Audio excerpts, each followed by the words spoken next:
شیر اسلام آباد کی تینوں احتساب عدالتوں کے ایڈمنسٹریٹو جج یعنی منتظم جج بھی ہیں، یعنی وفاقی دارالحکومت پہ نیب کا کوئی بھی کرپشن کیس سب سے پہلے ان کے پاس آتا ہے اور پھر جج محمد بشیر فیصلہ کرتے ہیں کہ وہ کیس خود سنیں گے یا کسی اور احتساب عدالت کے کیس کو بھیجیں گے۔ وزارت قانون کی رولز کے مطابق احتساب عدالت سمیت تمام خصوصی عدالتوں ٹرائبونل میں ججوں کی تقرری زیادہ سے زیادہ 3 سال کے لیے ہوتی ہے، مگر دلچسپ بات یہ ہے کہ محمد بشیر پاکستان کی تینوں بڑی سیاسی جماعتوں کے پسندیدہ جج ہیں۔ 2012 میں پاکستان پیپلز پارٹی کے دور حکومت پہ پہلی بار جج محمد بشیر کو اسلام آباد کی احتساب عدالت میں تعینات کیا گیا۔ 2015 میں مسلم لیگ نون کی حکومت نے جج صاحب کو پہلی بار توسیع دی۔ مارچ 2018 میں مسلم لیگ نون کی حکومت نے دوسری بار 3 سال کے لیے معزز جج صاحب کی خدمات حاصل کی اور اپریل 2021 میں پی ٹی آئی کی حکومت نے جج صاحب کو تیسری بار توسیع دی۔ مارچ 2024 تک اسلام آباد کی احتساب عدالت کا ان کو پی ٹی آئی نے ہی جج مقرر کیا تھا اور اب عمران خان صاحب کا کیس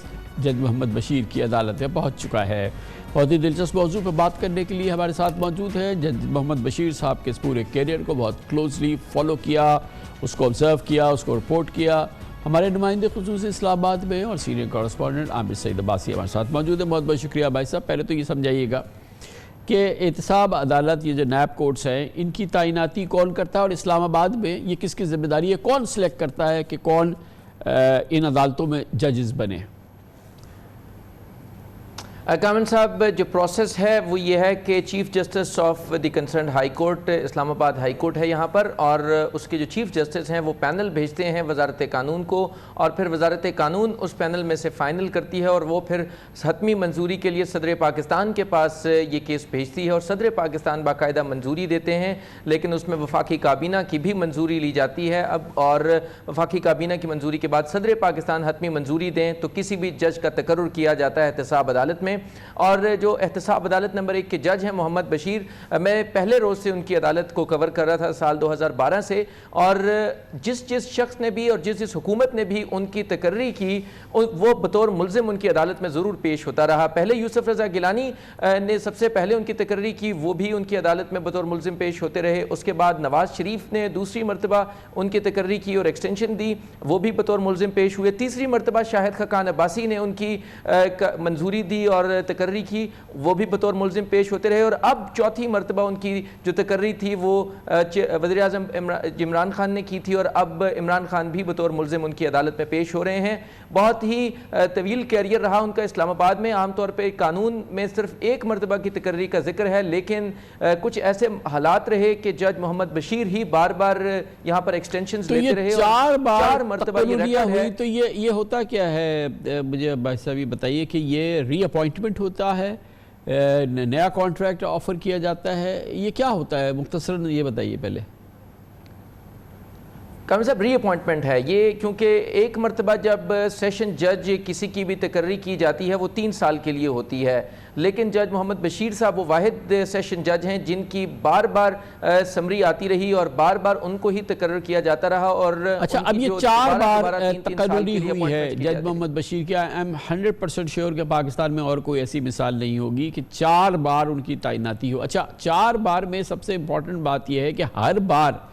وزیر قانون نے تو پھر فائنل اس پہ فیصلہ لیا، مگر ہر بار چیف جسٹس اسلام آباد ہائی کورٹ جو پینل بھیجتے رہے اس میں جج محمد بشیر کو شامل کرتے رہے، گویا کہ جناب جسٹس اطہر من اللہ ہوں یا موجودہ جج جسٹس عامر فاروق ہوں، جج محمد بشیر پر نگاہ پڑی چیف جسٹس صاحب کی، اور یہ پچھلی 4 تعیناتوں میں ایسا ہوا ہے کہ اسلام آباد ہائی کورٹ کے چیف جسٹس کی پریفرنس میں جج محمد بشیر شامل رہے ہیں۔ ایگزیکٹلی کامران صاحب، یہ بات درست ہے۔ اس سے پہلے اسلام آباد ہائی کورٹ کے جو چیف جسٹس تھے جسٹس محمد انور خان قاسی، پہلی مرتبہ انہوں نے ایکسٹینشن کی، اور اس کے بعد جو جسٹس اطہر من اللہ ہیں ان کی طرف سے ایکسٹینشن کی گئی، اور اس کے بعد یہ ایکسٹینشنز ہوتی رہی۔ کامران صاحب، اس میں دلچسپ بات یہ ہے کہ جب بھی یہ تقرریاں یہ ایکسٹینشنز ہوتی تھی تو غیر معمولی حالات ہوتے رہے۔ فار ایگزامپل جب 2018 میں ہوئی تو اس وقت کے جو چیف جسٹس تھے ثاقب نثار صاحب، ان کی طرف سے ایک بڑا دباؤ تھا کہ ان کو ہی ایکسٹینشن دینی ہے اور ان کو ہی آپ نے توسیع دینی ہے کہ یہ یہیں پر کام کریں گے، لہٰذا اس وقت تو supreme court of Pakistan Pakistan کی طرف سے باقاعدہ سپروائزری جج جسٹس اجاز الاحسن بھی فالو کرتے تھے اور یہ کہتے تھے کہ جلد سے جلد نوٹیفیکیشن کیا جائے. ظاہر ہے کہ انصاف کے تقاضوں کو سر بلند رکھا جج صاحب نے اور بائی آل مینس ایسے ہی ہوا گا, مگر اتفاق کی بات یہ ہے کہ حکومت کو شکست کم ہوئی ہے جج صاحب کی عدالت میں اور ملزمان سزا پائے ہیں, اور یہ بڑے ہائی پروفائل کیسز کے اندر حکومت سرخرو ہوئی ہے عمومی طور پہ جج صاحب کی عدالت میں. کامل صاحب کچھ انیشیل اگر دیکھا جائے تو آصف علی زرداری صاحب کو تو بہت یہاں سے ریلیف ملا, 5 کیسز تھے ان کے کرپشن کے, اس میں وہ باعزت بری ہوئے. اس کے بعد نواز شریف کو یہاں سے سزا ہوئی, نواز شریف کے کیسز تھے اس میں ان کو سزا ہوئی ایون فیلڈ میں. اچھا یہ بتائیے, ایک سیکنڈ یہ فرمائیے گا کہ پہلی تعیناتی نیب کورٹ میں جج محمد بشیر کی پیپلز پارٹی کے دور میں ہی ہوئی تھی؟ جی بالکل, جی پیپلز پارٹی کے دور میں ہی ہوئی تھی سال 2012 میں. تو گویا کہ اور پھر اس پہلے دور میں آصف زرداری صاحب کے 5 جو ریفرنس ہیں وہ اس میں بری ہو گئے وہ اس معاملے میں, اور پھر اس کے بعد پھر باری آ گئی نواز شریف صاحب کی, اور بلکہ اس سے پہلے شوکت عزیز, پھر نواز شریف, پھر شاہد خاقان عباسی اور پھر اب عمران خان. جی بالکل کامن صاحب, آصف علی زرداری صاحب جب تک صدر پاکستان رہے تو انہیں استثناء حاصل تھا. جیسے ہی ان کی حکومت ختم ہوئی اور وہ صدارت سے فارغ ہوئے تو اس کے بعد انہوں نے عدالت سے رجوع کیا تو عدالت نے ان کو باعزت بری کر دیا ان ریفرنسز میں. اس کے بعد پھر نواز شریف کے دور حکومت میں سال 2015 میں ان کو پہلی مرتبہ ایکسٹینشن دی گئی, اور اس کے بعد ہی پھر نیب اس وقت بہت زیادہ ایکٹیو تو نہیں تھا, لیکن جب سال 2017 میں نیب ایکٹیو ہوا تو اس کے بعد پھر نواز شریف اسی عدالت میں ملزم بنے, اسی عدالت میں ان کا ٹرائل ہوا اور ایون فیلڈ کیس میں ہی سب سے پہلے انہیں سزا ہوئی. سو پیپلز پارٹی کے خلاف کیسز میں تو کوئی بڑا فیصلہ نہیں ہوا, تاہم مسلم لیگ نون کی جو قیادت ہے اس کے خلاف یہاں سے سخت فیصلہ ہوا اور انہیں سزا ہوئی. اور اس کے بعد اب نمبر ہے چیئرمین تحریک انصاف عمران خان کا, اب ان کے خلاف بھی کیس یہاں پر ہی چلے گا اور اب ٹرائل ہوگا. اب دیکھنا ہوگا کہ آخری مرتبہ توسیع انہوں نے دی تھی 4تھی مرتبہ کہ کیا ان کے خلاف کیسز کیسے چلتے ہیں. تاہم مجموعی طور کے اوپر جو جج بشیر ہیں وہ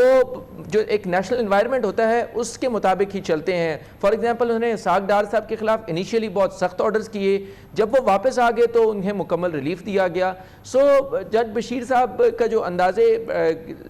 انصاف ہے وہ بڑا منفرد ہے, وہ بہت تحمل سے سنتے ہیں کیسز کو, بعض اوقات بہت سخت آرڈرز کر دیتے ہیں اور بعض اوقات وہ ریلیف بھی دیتے ہیں. سو اسی وجہ سے یقیناً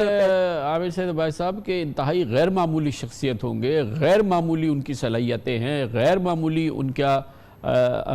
ظاہر ہے کہ انصاف کے پیمانے ہیں, اور ظاہر ہے کہ وہ بے پناہ زبردست ان کی کارکردگی رہی ہے. تو اتنی 4 بار تعیناتی نیب عدالت کی ہو اور ہر حکومت کرے, وہ تو ایک بہت ہی غیر معمولی شخصیت ہے. تو کتاب لکھنی چاہیے جج محمد بشیر صاحب پہ, یقیناً یہ بہت بڑی پاکستان کی عدالتی شخصیت ہے. بہت بہت شکریہ عامر سعید عباسی ہمارے ساتھ موجود تھے.